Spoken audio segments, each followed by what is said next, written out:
లోక్సభలో విపక్షాలపై రైల్వే శాఖ మంత్రి అశ్విని వైష్ణవ్ తీవ్ర ఆగ్రహావేశాలు వ్యక్తం చేశారు.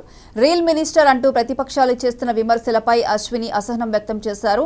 ముందు మీ రికార్డులు చూసుకోండని హితవు పలికారు. యూపీఏ హయాంతో పోలిస్తే ఎన్డీఏ హయాంలో రైలు ప్రమాదాలు 68% తగ్గినట్లు చెప్పారు. గురువారం లోక్సభలో గణాంకాలతో వివరాలు వెల్లడిస్తూ ప్రతిపక్షాలను తూర్పారబట్టారు. 58 ఏళ్లు అధికారంలో ఉన్న సమయంలో 1 కిలోమీటర్ కూడా ఆటోమేటిక్ ట్రైన్ ప్రొటెక్షన్ ను ఎందుకు ఏర్పాటు చేయలేకపోయారని ప్రశ్నించారు.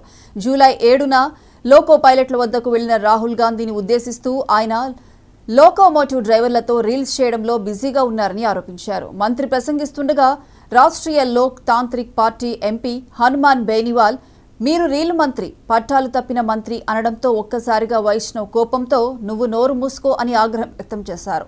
మేం రీల్స్ చేసేవాళ్లం కాదని కష్టపడి పని చేసేవాళ్లమని చెప్పారు. కాంగ్రెస్ సోషల్ మీడియాలో వారి ట్రోల్ ఆర్మీ సాయంతో తప్పుడు వాదనలు లేవనెత్తుతోందని, ప్రతిరోజు రైళ్లలో ప్రయాణించే 2 కోట్ల మందిని భయపెట్టాలని చూస్తున్నారా అని అడిగారు.